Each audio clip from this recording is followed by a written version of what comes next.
If you ask yourself, in 50 years, who's going to be the most impacted by sustainability practices? It's really the millennials, the Gen Zers, right? And so those who bear the cost of ignorance with regard to this are really the younger ones, right? And it's no surprise then that really it is the next generation that really cares a lot. So the social aspect of this is real, and from an investment point of view, knowing that this is going to be the demographic shift that we will face in a decade or so, it's important to us to communicate that to our clients, even though they may not be immediately aware right now.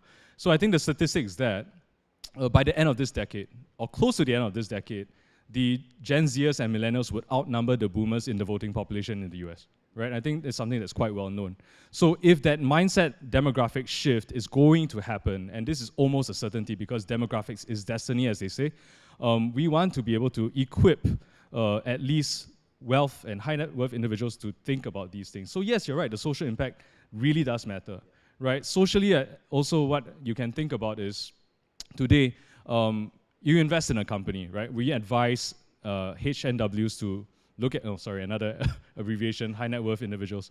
Yeah, we advise them to invest in certain companies, right? And why are some of these sustainability metrics so important is because missteps can really go wrong in a very quick way, because with the advent of social media and other social type of effect, what you do wrong can be amplified very quickly, very fast to the rest of the world.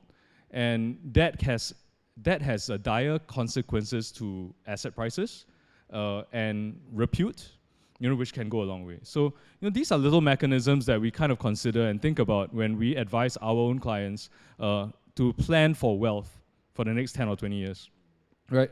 Perhaps as an asset management company or a hedge fund, your returns are thought of month on month or quarter on quarter, but high net worth individuals think in decades, right? So if we want to preserve their wealth and manage their wealth correctly in the next 20 years, we have to think about these things. Like the S is also just as important as the E.